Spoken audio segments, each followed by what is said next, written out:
Beyond the Gate spoilers tease that everything began with a single moment of rage. Nicole had reached her limit. She had endured Leslie Thomas's taunts, manipulations, and psychological warfare for months, possibly years, before she finally snapped. The confrontation wasn't supposed to turn physical, but when Leslie stepped too close, when she whispered something that twisted the knife a little too deep, Nicole lashed out. A single shove. A sharp push. Leslie stumbled back, hit her arm against the edge of a table, and collapsed to the floor, gasping in theatrical pain. The injury wasn't serious. Just a bruise. A shallow cut on her arm. Nicole helped her up and even drove her to the hospital. She apologized not for defending herself, but for letting it get that far. She thought it was over. But Leslie wasn't the type to let anything go. Leslie had always worn trouble like a designer coat, perfectly fitted and hard to remove. She had a way of twisting every situation in her favor. And this new incident? It was an opportunity. One she could exploit. Once the doctor confirmed the injury was minor and prescribed a few days of rest, Leslie made her real move. She didn't want healing. She wanted leverage. That night, after leaving the hospital, Leslie met the attending physician in a quiet corner of the hospital parking lot. His name was Dr. Shaw, a man with years of experience and a reputation for discretion.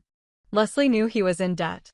She had done her research, tracked his gambling losses, his second mortgage, the quiet divorce that hadn't gone public. She offered him a way out. Cash. A lot of it.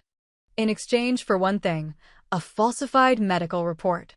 The new report stated that Leslie had sustained severe ligament damage, soft tissue trauma, and a mild concussion. It suggested long-term physical therapy, painkillers, even potential surgery. All of it was a lie, expertly crafted to look legitimate. Leslie smiled as she walked away with the folder in her hand. Her trap was set. 2 days later, Nicole received an unexpected visit. Leslie, dressed in a sling and a neck brace, arrived at Nicole's front door with an envelope. "I didn't want it to come to this," Leslie said, her tone saccharine. "But you left me no choice." Nicole read the report, eyes narrowing. The injuries listed were exaggerated. Fabricated. She looked up and met Leslie's eyes, instantly realizing this was a setup. "You're not hurt," Nicole said coldly. Leslie didn't flinch. "Doesn't matter. This says I am." Then came the real blow. Leslie demanded money. A 6-figure sum. More than Nicole had ever seen in one place. More than her savings, her retirement, her house. Leslie knew it was impossible. Nicole didn't say anything for a moment. She handed the envelope back, slowly, deliberately. "You made a mistake," she said. Leslie raised an eyebrow. "Did I?" Nicole nodded. "You should have kept it real. Now I'm coming for you." Leslie chuckled, but there was unease behind her eyes. Nicole was no longer playing defense. Nicole didn't waste time. She contacted a lawyer that afternoon, not just any lawyer, but Rebecca Kane, a litigation specialist known for tearing through fraudulent claims with surgical precision. Kane had a reputation for exposing corruption, especially in cases where medical reports were used to manipulate court proceedings. While Kane began working on her end, Nicole took matters into her own hands. She returned to the hospital and requested a second evaluation for Leslie's injury. When she was told that only the patient could initiate that request, she began documenting everything, recording the timeline, gathering witness statements from the day of the incident, and speaking quietly with other hospital staff. She learned something crucial. Dr. Shaw had been seen having multiple closed-door meetings with Leslie prior to the incident. One nurse admitted to overhearing parts of a conversation involving a payment schedule. Nicole smiled. She was onto something. Meanwhile, Leslie pushed forward with her lawsuit. She filed a formal police report and civil claim, accusing Nicole of assault and seeking financial damages. The case gained traction quickly. Social media picked it up. Nicole was painted as an unstable aggressor by Leslie's online smear campaign. People who knew neither woman began speculating, commenting, amplifying. Nicole stayed quiet. Publicly, at least. Behind the scenes, her team was working fast. Kane filed a motion to subpoena Dr. Shaw's financial records, citing unusual circumstances around the medical report. At first, the motion was denied. But then came the breakthrough. A junior tech from the hospital lab anonymously sent Nicole a copy of the original scan from Leslie's first visit before the false report. The images showed no signs of serious injury. No torn ligaments. No swelling. Just a minor bruise and a light abrasion. It was irrefutable. With that, Kane refiled the motion, and this time it stuck. Dr. Shaw was summoned to court. Facing pressure, he cracked. He admitted under oath that Leslie had paid him to alter the report. He confessed to fabricating details and accepting over $25,000 in cash. Leslie, caught off guard by the confession, tried to pivot. She claimed she had been manipulated by Dr. Shaw, that he had offered her the deal and she had refused. But the paper trail betrayed her. The money transfer, the meeting logs, the messages, they all told the same story. Nicole didn't just win the case. She destroyed Leslie's credibility. The court dismissed Leslie's lawsuit, and the judge referred the case to the district attorney for potential criminal charges against both Leslie and Dr. Shaw. Fraud, conspiracy, perjury. Leslie's smirk was long gone by then. But Nicole wasn't done. She filed a countersuit for defamation, emotional distress, and malicious prosecution. And this time, she went public. With Kane's help, she gave an exclusive interview exposing Leslie's manipulation, backed by legal documents and court transcripts. The narrative flipped. Nicole went from alleged abuser to survivor of a calculated character assassination. Leslie became a symbol of deceit, and Dr. Shaw lost his license within weeks. Nicole reclaimed her reputation, but more than that, she reclaimed her power. Still, Nicole didn't celebrate. Not really. Because deep down, she knew this wasn't about winning. It was about ending the cycle. Leslie had thrived on chaos for years, targeting Nicole over and over. But now the system had spoken. The courts had seen through the lies. And Nicole had proven to herself and the world that she wouldn't be anyone's victim. And as the dust settled, she stood in front of a mirror, no bruises, no cuts, just a calm, steady gaze. She was done running. This time, she had written the ending herself. And Leslie would never hold the pen again.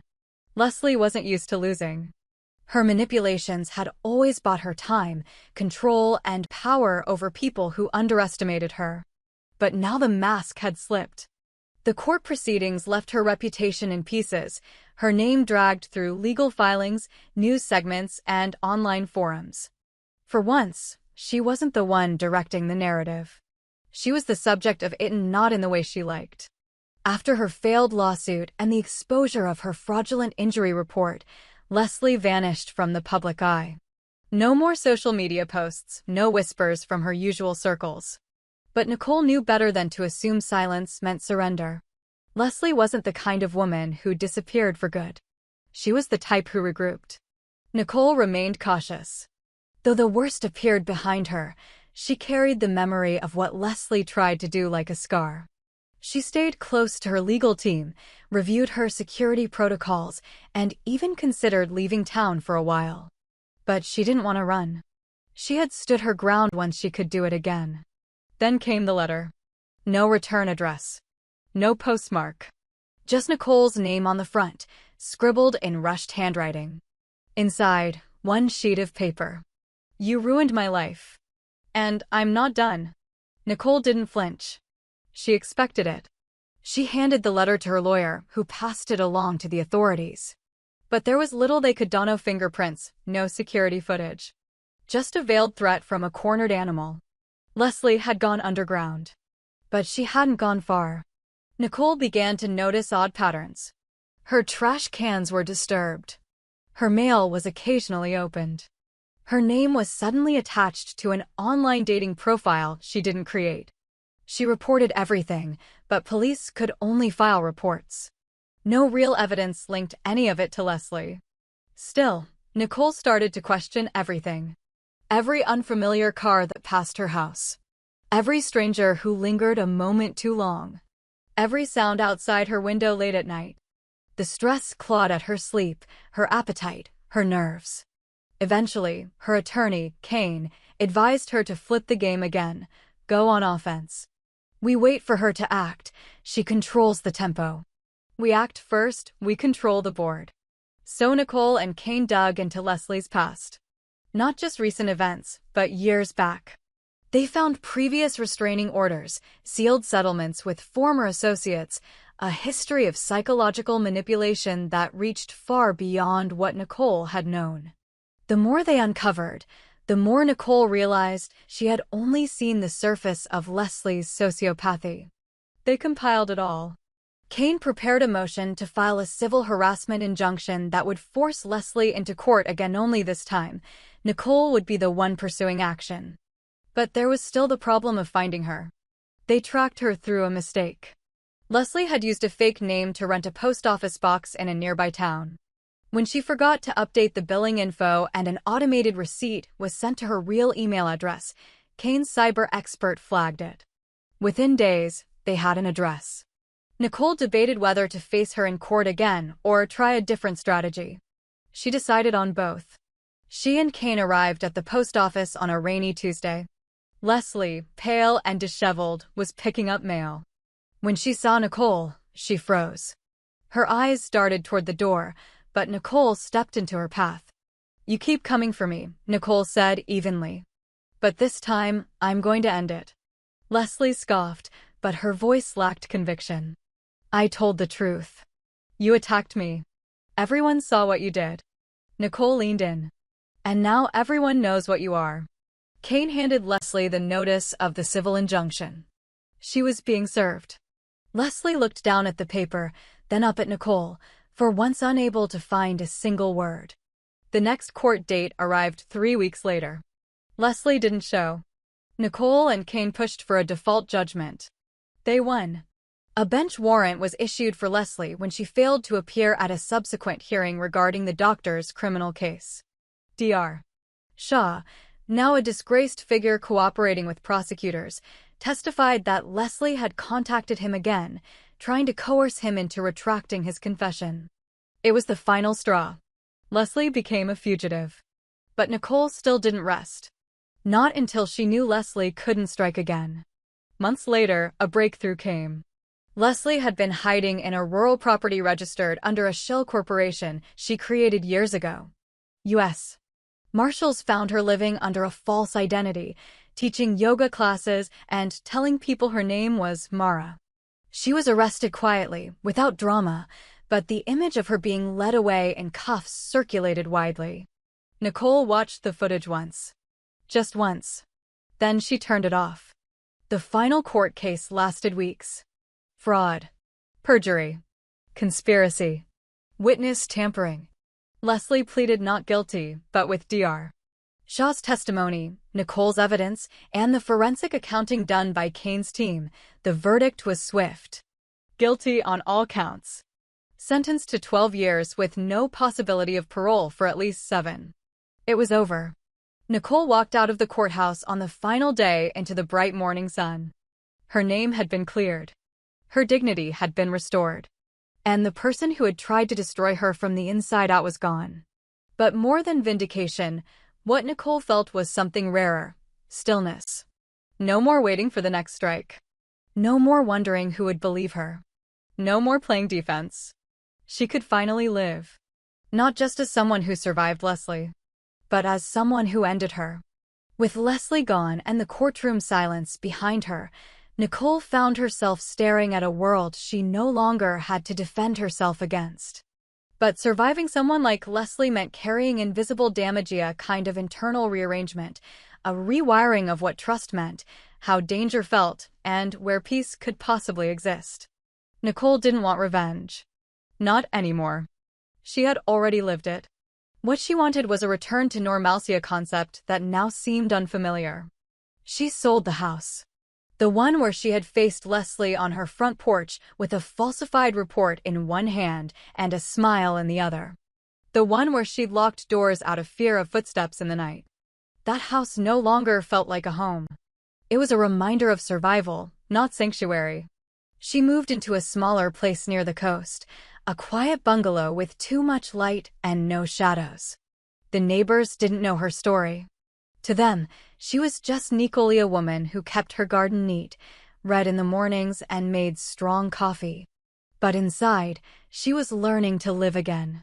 One breath at a time. She began teaching art again, something she had once loved but gave up during the spiral. She held weekend classes for teens who had survived trauma. They painted, sketched, sculpted not to forget, but to rebuild. One of her students, a girl named Ava, reminded her of herself. Quiet, guarded, intelligent beyond her years. Nicole never asked about her past. She just gave her space to be. One day after class, Ava stayed behind and asked, "Why do you help people like me?" Nicole answered without thinking, "Because someone once tried to erase me. And I decided I'd never let that happen to anyone else if I could stop it."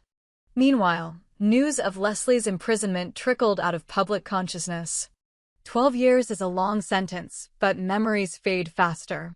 People moved on. But Nicole didn't need the headlines. She had her own closure. Still, there were days the old fears crept back in. A knock at the door too late at night. A stranger staring too long at the grocery store. A withheld number calling twice. Trauma doesn't leave, it adapts. But Nicole had learned how to stand through the tremors. On the one-year anniversary of Leslie's sentencing, Nicole drove alone to a quiet hilltop outside town. From the top, she could see the city lights, far and soft. She lit a candle. Not for Leslie. Not for justice. For herself. For surviving. For choosing to fight. And for finally being free. She didn't make a speech. She didn't cry. She just stood there, wind pulling at her jacket, candle flickering beside her. And for the first time in years, her thoughts were still. No Leslie. No lawsuits. No fear. Just light. Just quiet. Just life.